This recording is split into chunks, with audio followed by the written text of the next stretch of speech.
Assalamu alaikum, урматтуу YouTube көрөрмандары, автосүйүүчүлөр. Бүгүн сиздерге Москвадагы унаалардын бааларын билип берүү үчүн Kia Motors Kia'нын унаа салонуна келдик. Андыктан ушул жерден сиздерге бааларды билип бермекчибиз.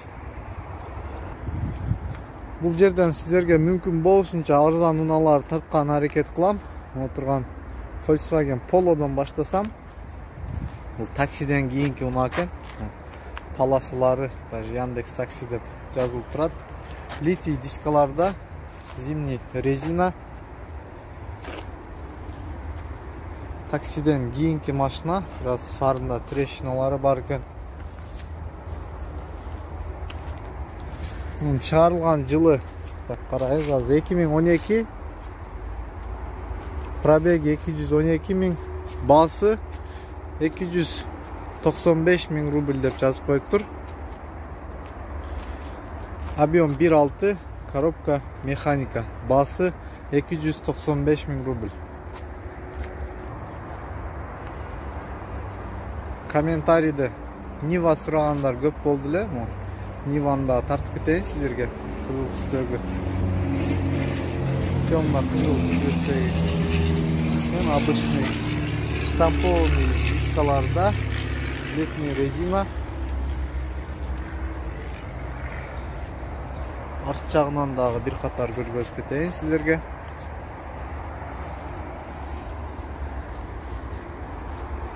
Так, мунун чыгарылган жылы 2014. Пробеги 42 миң километр, объем 1.7, полный привод, баасы 320 миң рубль. Чыгарылган жылы 2013.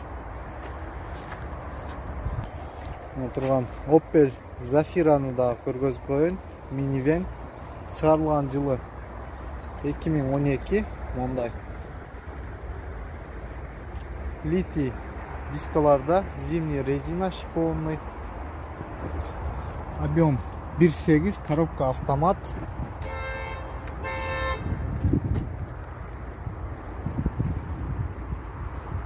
Так, пробеги 109 миң километр, баасы 650 миң рубль.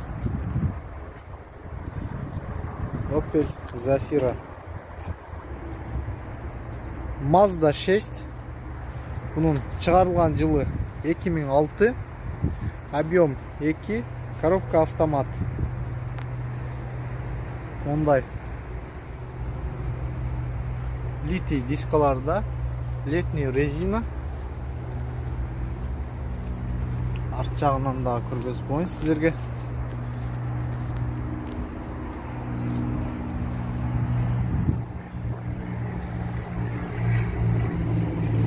Так, чыгарылган жылы 2006. Коробка автомат, объем 2, пробеги 157 миң километр, баасы 285 миң рубль. Mazda 6.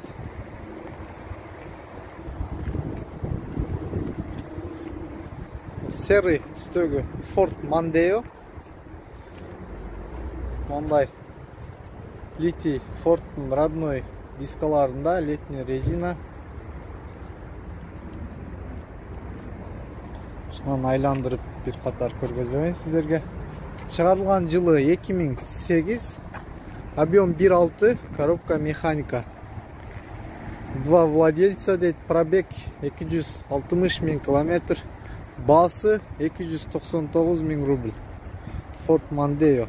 Чыгарылган жылы 2008. Дагы бир жолу кайталап кетейин сиздерге. Мунун арт жагынан дагы бир катар көргөзүп кетейин.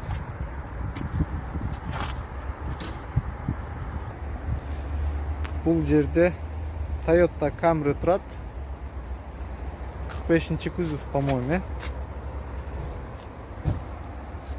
2008 жылдары муну биздин жогорку кеңештин депутаттары минген. Так, Toyota Camry чыгарылган жылы 2007. Объем 3.5, коробка автомат. Пробеги 143 миң километр. Мунун баасы 479 миң рубль. Ондай Toyota'nın родной дискалары, зимний резина. Салонундағы bir қатар көргөзүп кетейин. Штатный магнитофон, климат контроль, кондиционер, мультируль, кожаный салон. Бирок кожасы бир аз чарчап калыптыр. Баасын дагы бир жолу кайталап коеюн. 479.500 рубль экен.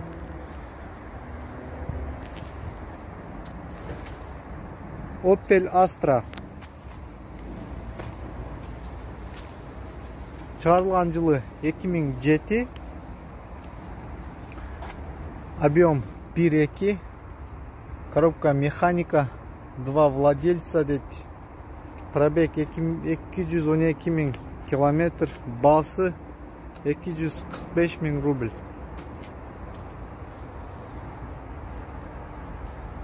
Литий дискаларда, летний резина.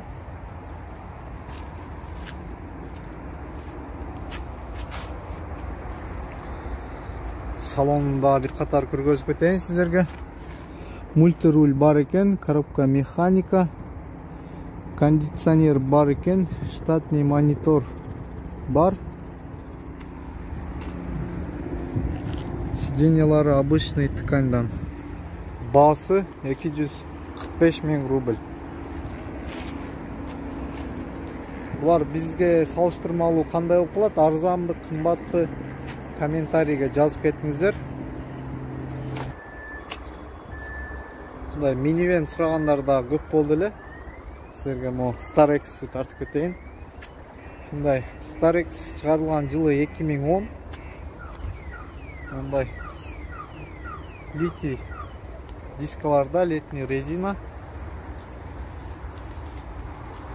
Так, мунун баасын карасак, Hyundai Starex 2010. Объем 2.5, дизель, коробка автомат.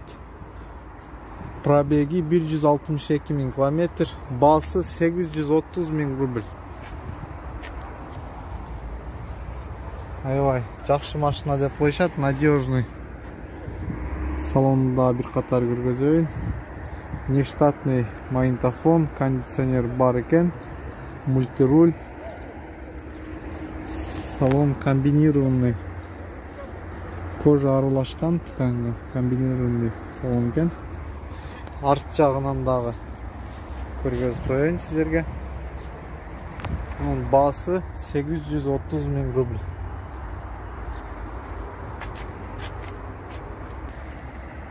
Бул жерде дагы таксиден кийинки Kia Rio турат. Мында көргөзүп коеюн сиздерге. Чыгарылган жылы 2013.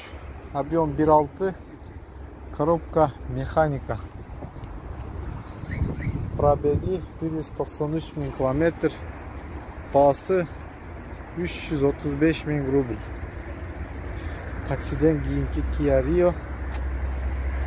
Обычный штампованный дискаларда, летний резина. Баасы 335.000 рубль. Бул жерде Kia Optima турат. Жанагы Кореядан келип аткан K5 бул или K7 бе. Короче, Россияда Kia Optima деп коет. Чыгарылган жылы 2011, объем 2, коробка автомат. Баасы 742.000 рубль. Доллар менен эсептегенде где-то 10,5 доллар болот. Мындай Kia'нын родной литий дискаларында, летний резина. Салонун көргөзөйүн. Комбинированный кожа.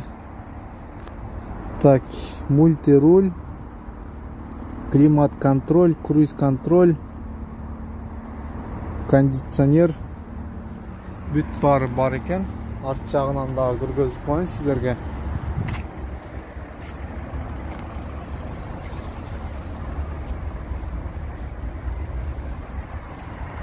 Баасы 742.000 рубль.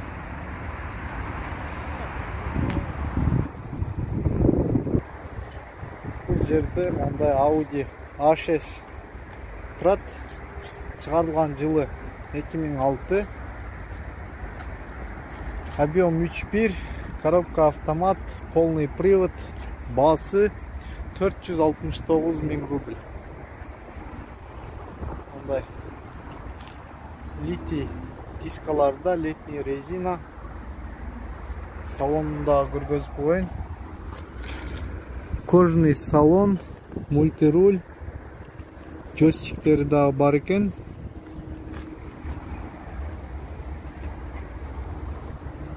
Баасы 469 000 рубль. BMW 7-ci поколение BMW SMD5.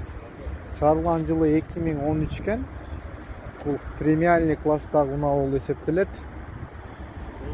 Объем 3, дизель, полный привод, коробка автомат, баасы 1 490 000 рубль.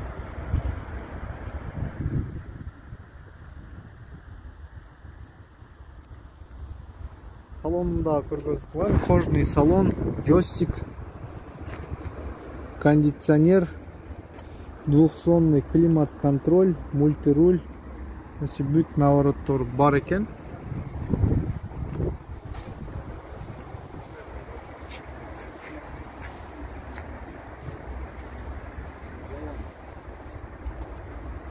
Баасы 1 490 000 рубль. Жерде ак түстөгү дагы бир Ford Mondeo турат. Чыгарылган жылы 2016. Объем 2.5, бензин, коробка автомат, пробег 110 000 км, баасы 1 20 000 рубль. Литий дискаларда, летний резина.